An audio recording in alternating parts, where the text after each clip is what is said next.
Gravando.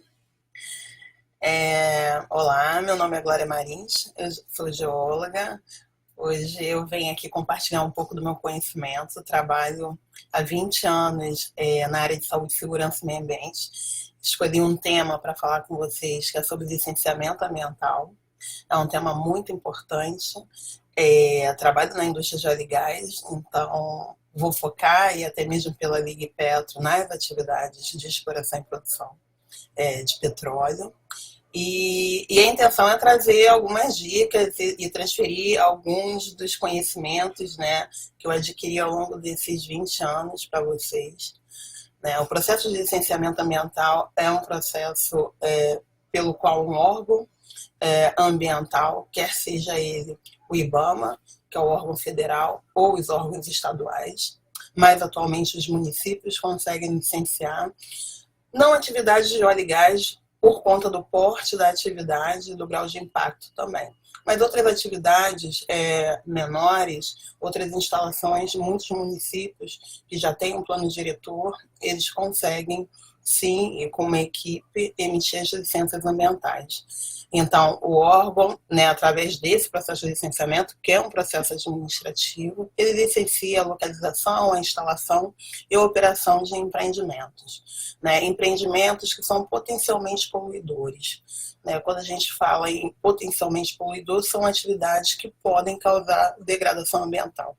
E é claro que para um técnico que trabalha na área ambiental e com licenciamento, vai ser muito importante ter uma facilidade de diálogo com as equipes de projeto, participar dessas equipes de projeto, principalmente nas fases de planejamento da atividade.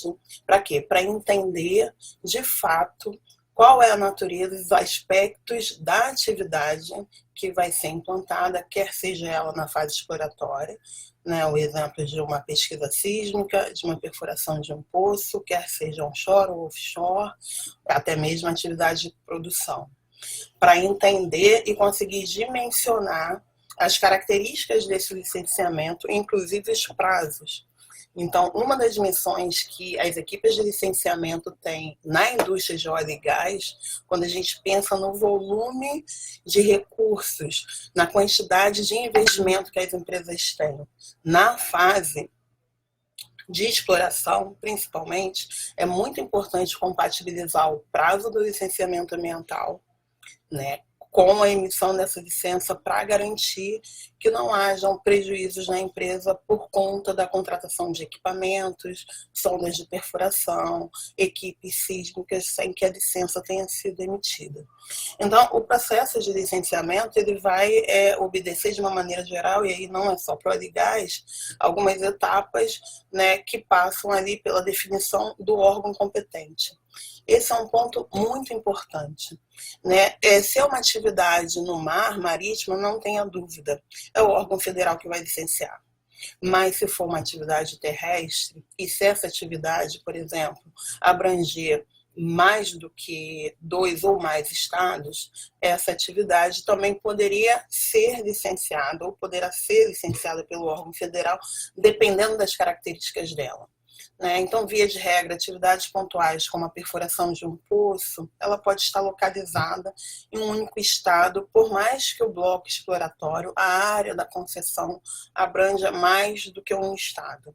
Mas quando a gente pensa em uma atividade linear, como a aquisição de dados sísmicos, pode ser que essa atividade ela abranja 2 estados da federação ou até mais. Né? Existem blocos terrestres bem grandes. Nunca vi nenhum que abrangesse 3 estados, mas com certeza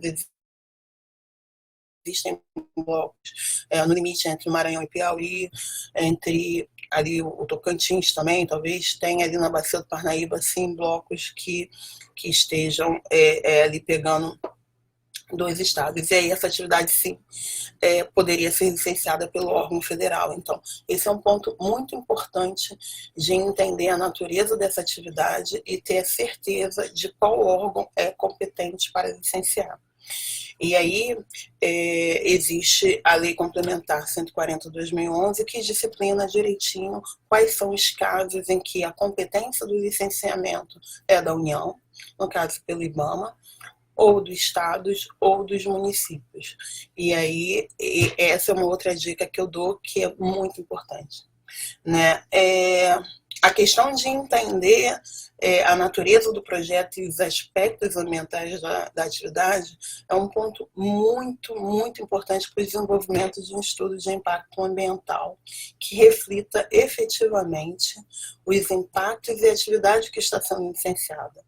Então, por conta disso, é muito importante a fase em que as equipes conseguem ali, né, a interação entre a equipe ambiental e a equipe de projetos, olhar para as alternativas de locacionais da atividade, alternativas tecnológicas, né? Para o óleo e gás, muitas vezes, a gente fala que muitos projetos não têm um rigor locacional, porque a jazida que você quer explorar, né, infelizmente ou felizmente, elas estão situadas em um local específico e que não tem jeito, talvez nessa fase de estudo fique muito difícil você ou a equipe conseguir definir alternativas ali de locação para tentar mitigar impacto. Mas hoje a gente sabe, por exemplo, que tem tecnologias de poços direcionais que, dependendo do interesse, dependendo do prospecto, de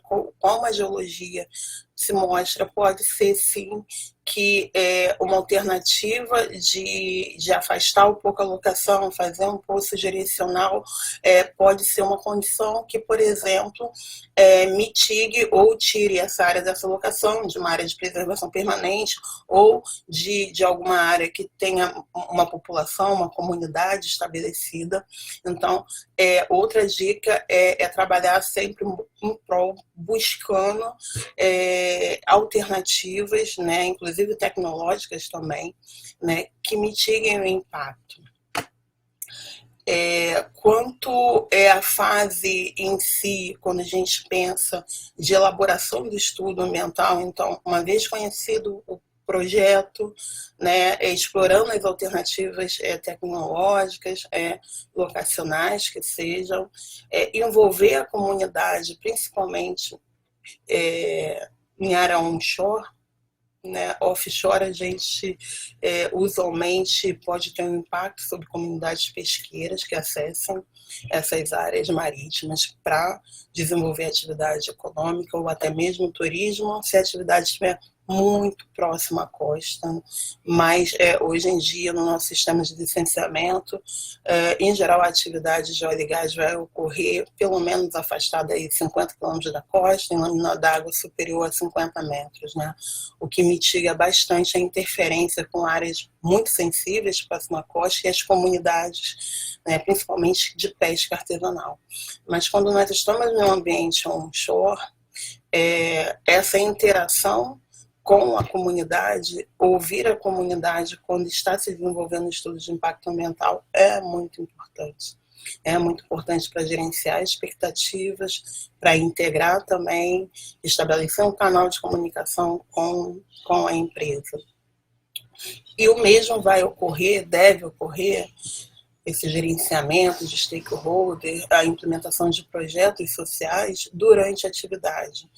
Que esses canais de comunicação, esse monitoramento contínuo, a aproximação da empresa com as comunidades, pode ajudar em muito a desenvolver medidas que mitiguem os impactos ambientais. Na medida em que as comunidades vão percebendo o aumento de um tráfego em uma rodovia, né, que quase não tem trânsito nenhum, né, nas proximidades de escola, ou até mesmo a questão de ruídos, né, na medida em que a atividade vai desenvolvendo e a comunidade, a empresa vai se comunicando com essa comunidade, é possível, né, ter um gerenciamento ambiental de maneira a evoluir e mitigar esses impactos ao longo da atividade, da implementação da atividade, né? E por último, né, uma dica que eu acho que é super importante em si e que eu sempre busquei, e é sempre bom buscar, é que esse técnico que está envolvido, ou eventualmente você que vai ser engenheiro, geólogo do petróleo, né, que vai estar e trabalhará na indústria, né, é muito importante ter essa atenção, né, com os componentes de valor ambiental, enfim, com o meio ambiente em si, né, invariavelmente, se você não vai estar trabalhando diretamente na equipe de SMS, dentro da sua corporação vai existir essa equipe, então é importante ter essa integração, é importante conhecer um pouco da legislação ambiental, principalmente se você está de frente, está liderando o processo de aquisição de licença ambiental.